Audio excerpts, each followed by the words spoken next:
tout ce qui s'édifie entre ces animaux dits humains est construit, fabriqué, fondé sur le langage. Il paraît difficile de ne pas s'apercevoir que ce qui fait que les êtres humains tiennent ensemble aussi, ça a un rapport avec le langage.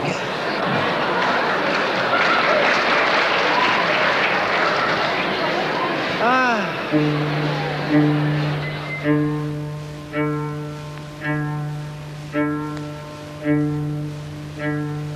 Il a eu une éducation classique latino-hellénique absolument parfaite, puisque faite au collège Stanislas, où on apprenait fort bien les langues anciennes, ce dont il a toujours gardé le goût et la pratique. Ce collège Stanislas était un collège religieux qui correspondait absolument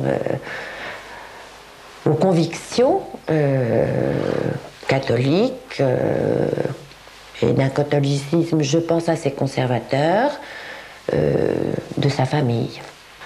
Alors ce catholicisme un peu conservateur allait avec un certain mode de vie, je dirais, qui était une petite bourgeoisie intellectuellement estimée par mon père assez étriquée, de laquelle il s'est échappé adolescent, je dirais.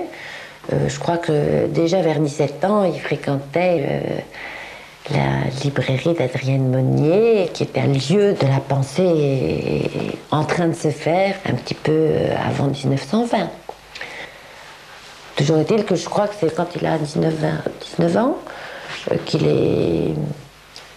qu'il se dit à lui-même qu'il n'est plus une brebis qui fait partie du troupeau de l'Église catholique et romaine. On a eu la bonté de me présenter. Je vais entrer dans la difficile tâche de vous faire entendre ce soir, disons, quelque chose. On entend? On n'entend pas.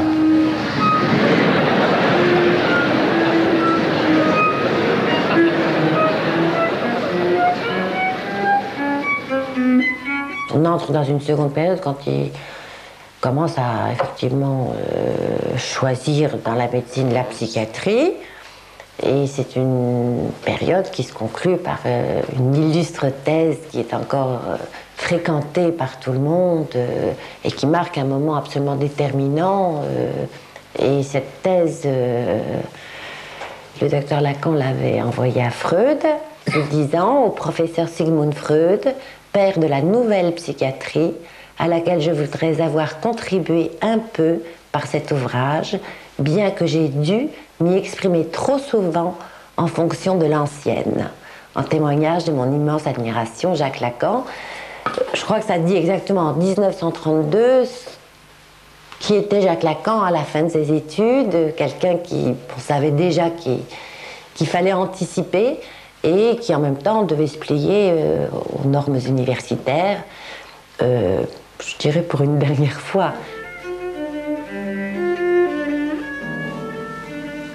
Il arrive à Freud par un biais aujourd'hui qui ne nous est pas familier.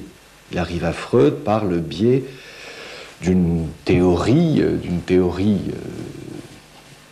qui visait à expliquer les actes criminels par le besoin que le patient avait de se faire punir. La théorie du besoin de punition, Strafbedürfnis, disent les Allemands, et qui est quelque chose de tout à fait important et qui a sa place dans la deuxième topique de Freud.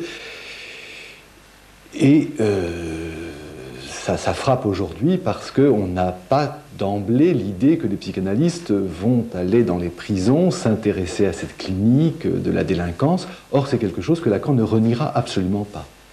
Il y avait chez Lacan une prise de parti de ceci que la psychanalyse concernait bien davantage que ce qui se passe dans un cabinet d'analystes. Que font l'intervention du psychanalyste à l'extérieur de ce qui est sa pratique stricte était une intervention souhaitée, et lui-même a donc témoigné pour dire les choses très familièrement, qu'il était capable d'aller sur le terrain.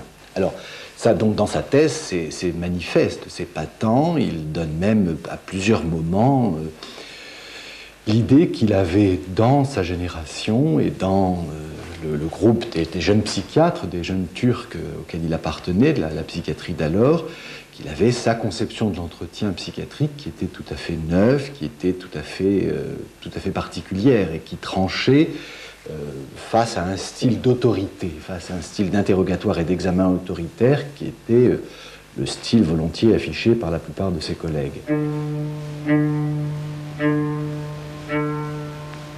Sa formation analytique, il en a décidé, je dirais, très rapidement.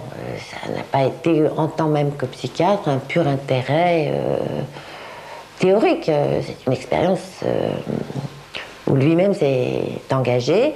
Et il ne s'est pas contenté de lire Freud, il a été faire une analyse. C'est quand même très important de le souligner. Une analyse qui a duré 7 ans et qui a été donc certainement déterminante pour lui. Pendant un certain temps, on a pu croire que les psychanalystes savaient quelque chose.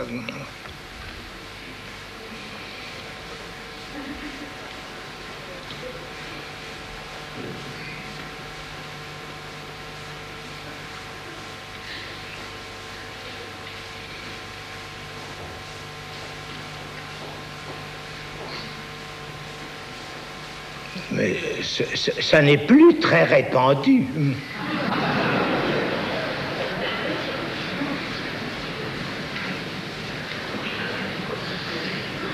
Le comble du comble, c'est qu'ils n'y croient plus eux-mêmes.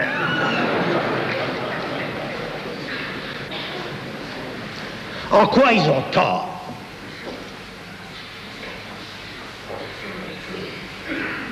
Car justement, ils en savent un bout. À l'hôpital, Lacan venait tous les 15 jours, parfois même toutes les semaines, dans un hôpital parisien, qui est l'hôpital Henri Roussel, qui est lui-même situé à l'intérieur de l'hôpital Sainte-Anne. Il venait pour ce qu'on appelle la pratique de sa présentation de malade. Il venait rencontrer tous les 15 jours et très longuement, très souvent 2 heures, 2 heures et demie, des patients que nous lui présentions. C'était vraiment quelqu'un qui avait un style d'engagement qu'on ne rencontrait pas ailleurs. C'était qu'on avait le sentiment qu'à chaque fois, les questions qu'il posait aux patients étaient très vite orientées par ce qu'il lui semblait être la particularité de la vie du patient. Et il attendait surtout que nous rendions compte d'une rencontre. Ça, c'était très net que c'est une clinique, celle qu'il promouvait, qui était une clinique de la rencontre. Il fallait que le fait de parler avec un malade fasse événement pour le malade. Il s'est installé au 5 rue de Lille en 1941. Et il en a pu déménager jusqu'à sa mort. Donc à Paris, et dans le contexte pré-guerre mondiale et seconde guerre mondiale, Lacan avait une position éthique très ferme. Alors, comme il se trouve que c'est à moi que vous avez fait appel, après tout, pour parler un peu de sa vie, moi je suis née en 1941, il m'a appelée Judith. Je trouve que c'est parlant parce que ça ne devait pas être évident d'appeler sa fille d'un nom judaïque à ce moment-là. Maintenant, on lit beaucoup de livres sur ce qu'ont fait les intellectuels durant cette période. Je pense que c'est important de dire que Lacan n'a rien publié pendant toute la guerre et n'a pris jamais la parole publiquement durant cette guerre. La mort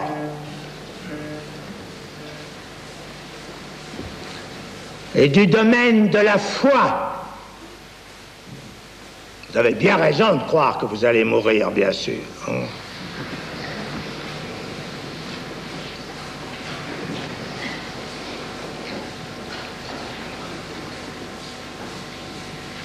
Ça vous soutient.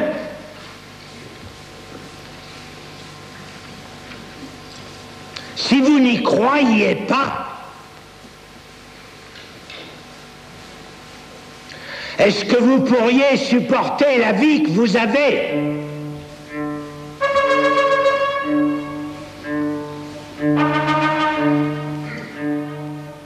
Le grand texte, peut-on dire fondamental, c'est effectivement ce qu'on appelle le rapport de Rome, qui s'appelle Fonction et champ de la parole et du langage en psychanalyse, de 1953, et qui a été prononcé dans un congrès international à l'époque à Rome. Alors ça, c'est un temps important. Pourquoi? Parce que c'était un moment, je dirais, de scansion par lequel Lacan poursuivait ce qu'il avait déjà entrepris depuis de longues années, et ce qu'on a baptisé le retour à Freud. Et bon, on peut avoir du mal à comprendre aujourd'hui, mais ça n'a pas été entendu du tout. Ça n'a pas été accueilli facilement. Alors, il n'était pas complètement le seul, parce qu'il y avait quand même de jeunes analystes et 2 ou 3 collègues à lui, dont Lagache et Dolto, Génie Aubry aussi. Donc ça, c'est 1953, il y a eu une première séparation de Lacan avec le mouvement international créé par Freud en 1910. Donc Lacan, encore dans le mouvement international, mais séparé de l'institution qui représentait ce mouvement international en France, a créé la Société française de psychanalyse. Avec beaucoup de gaieté, parce qu'ils étaient tous dynamiques et confiants dans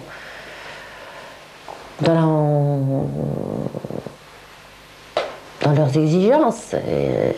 Ils savaient qu'ils sauvaient là l'enseignement de Freud lui-même. L'analyse est une pratique de langage. La découverte de l'inconscient par Freud, il suffit d'ouvrir un de ses 3 premiers livres, les livres fondamentaux concernant justement la découverte de l'inconscient. Il n'y a pas d'autre appréhension de l'inconscient dans Freud qu'une appréhension langagière. Et c'est d'ailleurs en quoi l'expérience analytique le confirme, c'est que rien n'y passe que par la parole, celle de celui que j'appelle l'analysant ou celle de l'analyste. Il serait quand même extravagant que par rapport à ce fait pratique, on cherche un alibi dans je ne sais quelle construction accessoire.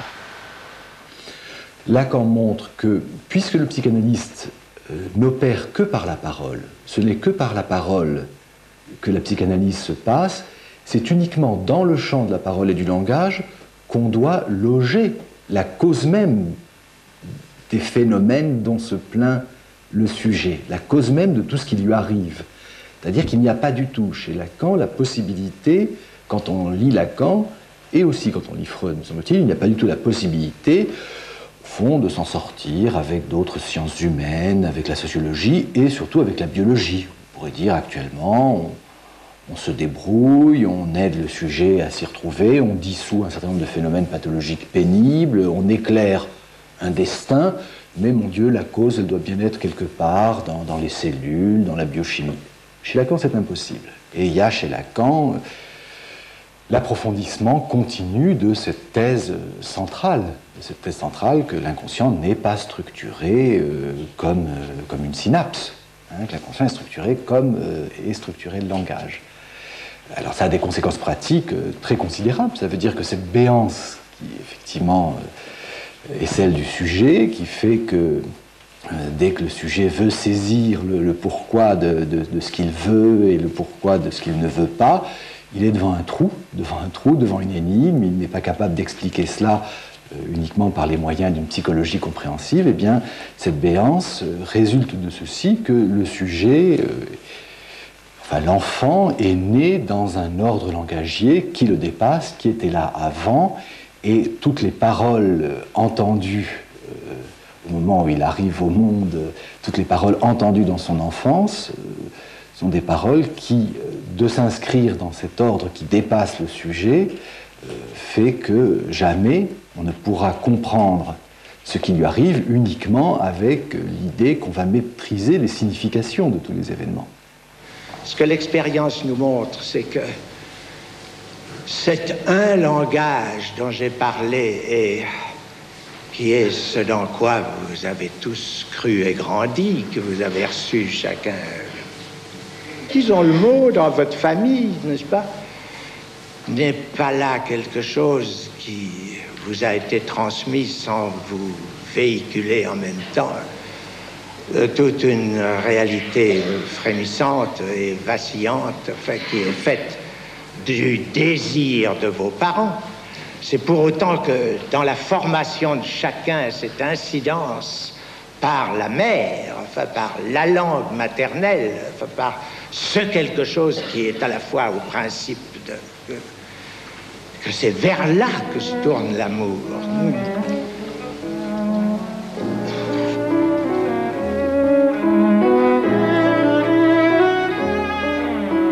Il est quand même extrêmement suivi par des penseurs qui ne sont pas des analystes. Et toute l'intelligentsia française, savent que quand ils parlent avec Lacan, ils ne perdent pas leur temps. Beaucoup de littérateurs aussi ont été très près de Lacan, et même dans leur travail. C'est sûr qu'ils se rencontraient de temps en temps et qu'ils ne parlaient pas toujours de ce qui leur paraissait l'essentiel. Ils pouvaient aussi, je crois, s'adresser tous, et ça peut-être que c'est un point commun que moi j'ai ressenti en tout cas, à Jacques Lacan, parce qu'il était analyste aussi, et que quand les moments étaient un petit peu durs, sans lui demander des conseils, etc., Jacques Lacan était toujours quand même quelqu'un de suffisamment attentif, proche, sans être trop intime, pour donner un point de vue avisé, je dirais. 1964, c'est institutionnellement la création de l'école de Lacan, en dehors du mouvement international, sous le nom de l'école freudienne de Paris. Il redémarrera vraiment à partir de rien, en dehors du mouvement analytique. On reprochait à Lacan le fait qu'il n'obéisse pas à ce qui était reconnu comme le standard de la durée de la séance. On a demandé souvent à Lacan de faire les séances de 3/4 d'heure stéréotypées, qui était l'habitude dans le mouvement analytique. Et justement, quand on lit ce que Lacan peut dire dans le rapport de Rome en 1953 et ce qu'il dira tout le temps sur le fait que chaque dit du sujet peut avoir une importance et que certains dits, il faut bien les marquer. On peut comprendre que de laisser causer quelqu'un, quoi qu'il arrive, 3/4 d'heure, ça dilue un petit peu le poids de ce qu'il va dire à son analyste. Et au fond, Lacan avait toute la théorie nécessaire pour justifier sa non-conformité à ce standard de la séance de 3/4 d'heure où chacun peut venir dormir, considérant que la pratique freudienne était une pratique de réveil. Aucun analyste ne peut s'autoriser sous aucun angle à parler du normal, de l'anormal non plus d'ailleurs.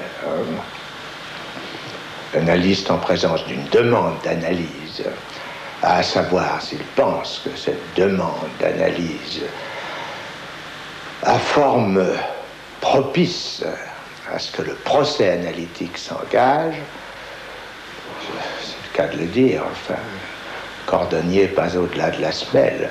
Au nom de quoi l'analyste parlerait-il d'une norme quelconque? Sinon, permettez-moi la plaisanterie, d'une mal-norme, d'une norme mâle.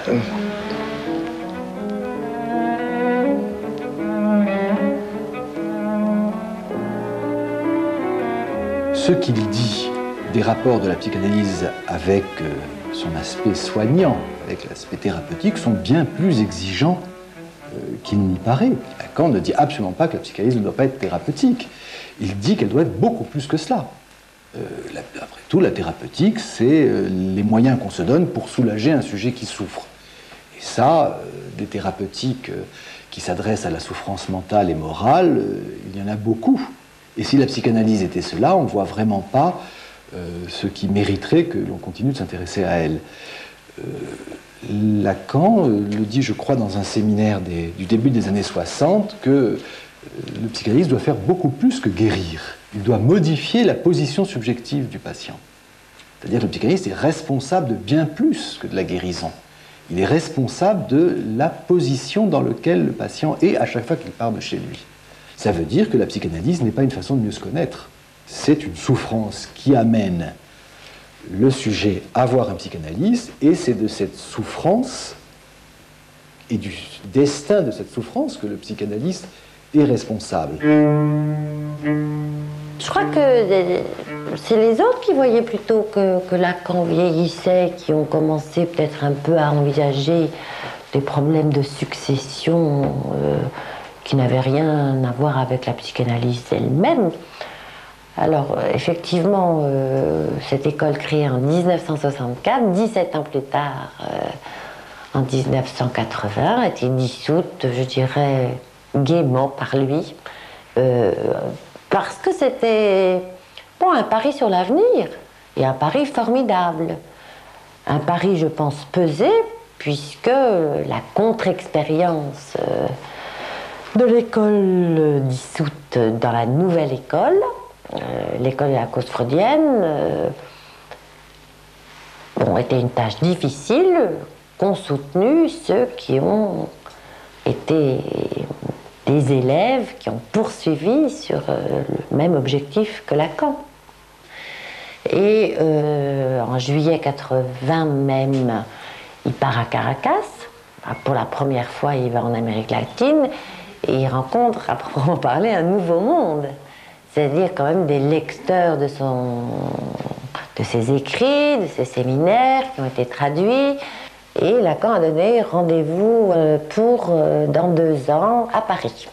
Et effectivement, Lacan est mort entre-temps, le 9 septembre 1981, et la rencontre a quand même eu lieu, c'est la seconde rencontre. Et petit à petit, on est arrivé quand même en 15 ans à concrétiser ce nouveau monde qui avait été découvert en 1980.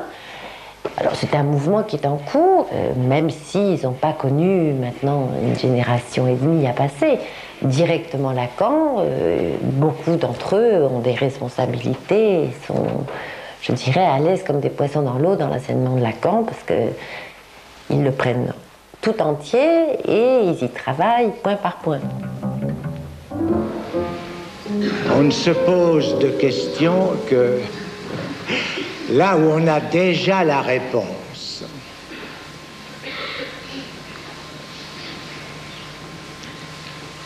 Ce qui a l'air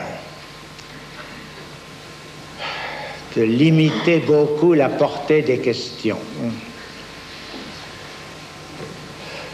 Évidemment, les réponses diffèrent pour chacun.